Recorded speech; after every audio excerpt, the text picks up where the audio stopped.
Welcome back. My name is Caleb Oliver and welcome to my YouTube channel. Today we're going to talk about the 5-second rule by Mel Robbins. But before we start, just comment the number down below 5 because that is the number of seconds that it takes to change your life according to Mel Robbins. Alright, let's get started.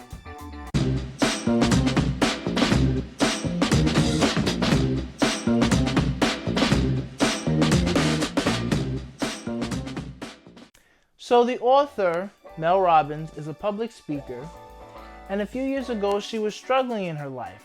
She was struggling in her marriage, she had some career issues, and even a slight drinking problem. Mel hated life and always hit the snooze button, so much so that it made her late and it made her whole family late, and it just wasn't good. So she used this 5-second rule to change her life. Mel was inspired by a late night TV commercial she saw. It was of a rocket launching, and she saw the countdown: 5, 4, 3, 2, 1, liftoff. She was so inspired by this idea, she said, tomorrow when I wake up, I'm going to try this. I'm going to count down from 5 and I'm going to lift off right out of my bed. And then it worked the next morning. She just said, how could that be? So she started applying this to other areas in her life, and it started working there too. And there is a little bit of science behind it. I'll just give you a little bit of it here. What it is when you count down from 5 to 1, you are activating your prefrontal cortex, which is responsible for personality expression, decision making, and moderating social behavior. So what you're doing is you're shifting your behavior, and you're basically tricking yourself into doing what you need to do before your brain kills the idea, because if you don't do it, your brain will kill your idea with fear or some sort of negative thought. So just to recap, if you were to ask, what is the 5-second rule? Mel would say the 5-second rule is you count off 5, 4, 3, 2, 1, and then you do it. Whatever dream or goal or urge you have, do it, because if you don't do it immediately, your brain will kill it off. So let's keep this in mind as we go through this list here. First, we have number 4. Number 4 here is success is a numbers game. So one thing that I learned from this book is that Mel mentions is success is a numbers game. She mentions how Picasso had about 100 masterpieces in his life as an artist. But in order to get that 100 masterpieces, he had to do 50,000 works of art. Could you imagine? 50,000. That's about 2 pieces of artwork he had to do each day.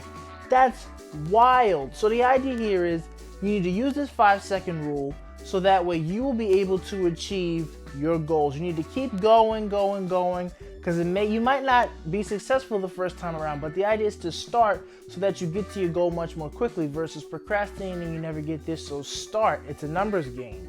Just use that 5-second rule to force yourself to practice so you'll get it. Now we have here number 3. Number 3 here is you need a good morning schedule.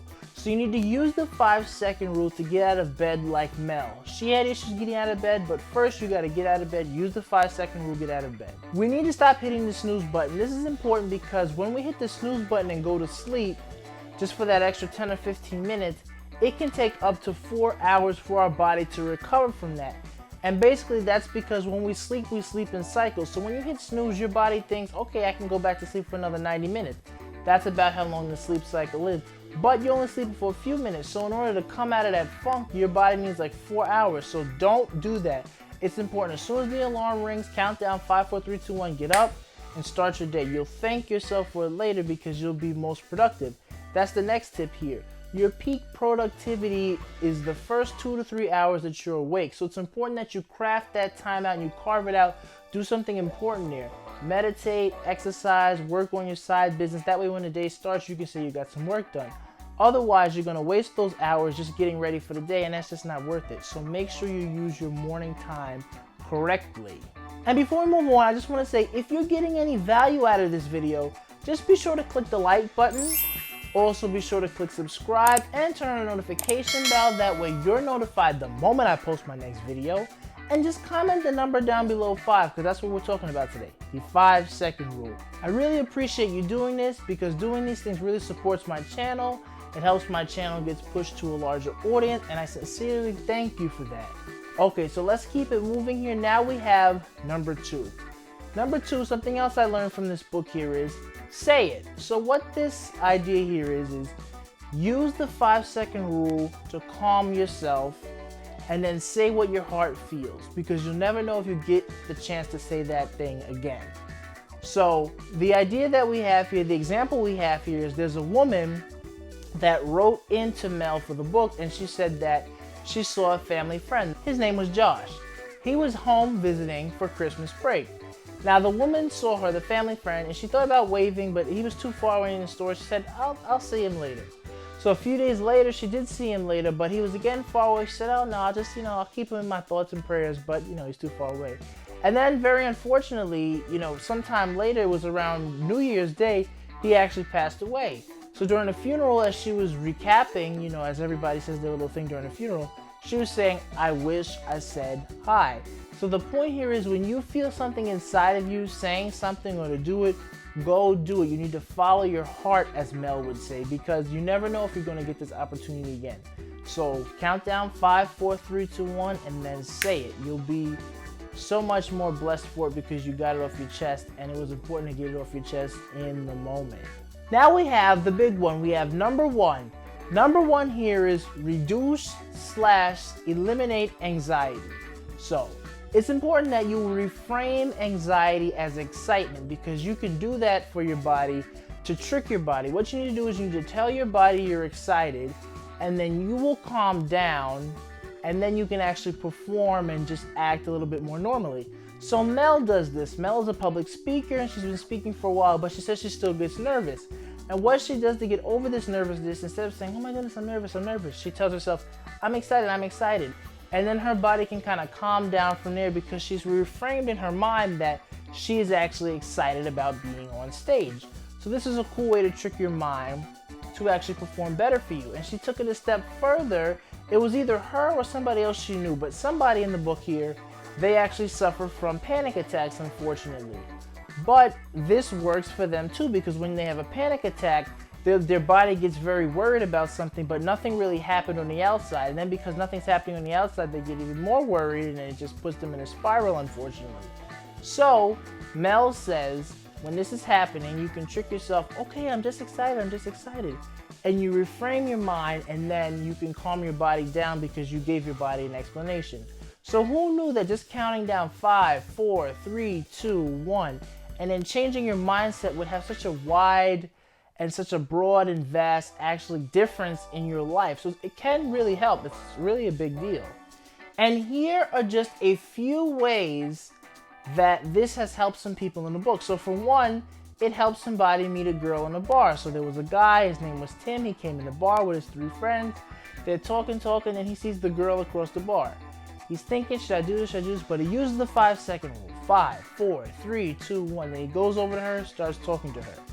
But Mel, as she gives us this example in the book, she said, does he get the girl? Does he not get the girl? She said, that's not the important part. She doesn't even finish the story, and she just moves on. She said, the most important part is that he did it. It's not that he won. The point is that he actually that he actually started moving toward his goal. Because so often we get stuck in analysis paralysis. We don't want to move. We don't do anything. And that's not good. The winning here is actually moving forward and doing something. So that was one way to use the 5-second rule. Another way someone used it was to actually get a raise at work. Somebody wanted to speak with their boss. They counted down 5, 4, 3, 2, 1, and then they spoke with the boss, and then they actually got the raise. And when they actually checked their check, they saw, oh, I actually got more money than I thought. So look at that. It does pay off to when you think you want to say something, say it, because you could actually be getting what you want or even better. And the third way that somebody used this was they used this decision to work out and go to the gym. Someone in the book mentioned that they lost about 20 pounds, or they wanted to lose 20 pounds just by doing this. They didn't want to go to the gym, but they said to themselves, 5, 4, 3, 2, 1, bam, going to the gym. And it isn't so much the whole you're in the gym, but it's just you need to move your body forward. Even if it's just putting on your shoes or aiming yourself toward the door. Doing things like this, just making that mental shift, is what actually makes a difference toward people reaching their goal. And I just want to leave you with this quote here that Mel says toward the end of the book. And it really just sums up the whole idea and leaves us with a good mindset. So it says, yes, you can move mountains. Whatever is happening now, this is it. This is your life. and it's not going to begin again. You can't change the past, but in 5 seconds, you can change your future. That's the power of the 5-second rule. When your heart speaks, honor it. 5, 4, 3, 2, 1, move. One moment of courage can change your day. One day can change your life, and your life can change the world. I want to remind you of a fact. There is greatness in you. The time to reveal that greatness is now. 5, 4, 3, 2, 1, go. So that really sums up the whole book here. You can use this rule here to change your mind, to then change the outcomes that you experience in real life, and then you're actually moving forward towards your goal. Don't get stuck in analysis paralysis. I don't know. Just start moving forward, and then you're actually going to be moving forward closer to your goals, and you'll be better for it. So I would encourage you to go ahead and do that. So this brings us to the end of the video, but I just want to say, if you got any value out of watching this, just click the like button. Also click subscribe and turn on the notification bell. That way you get notified the moment I post my next video. And also just kindly comment the number down below, 5, because that's what we talked about today. The 5-second rule. Just something else here to mention. Mel said if she knew this was going to become such a popular thing, she would have named it something else. This is not the same 5-second rule. Oh, you drop something on the floor. Can you eat it? 1, 2, 3, 4, 5. Dust it off and blow on it and eat it. Not that 5 seconds. But this is just the first thing she thought to name it. And then it became world famous because of one speech she gave. She's like, oh, well, now it's a 5-second rule. But that's just a little tip on that one. All right. Thank you for watching, and I'll see you next time.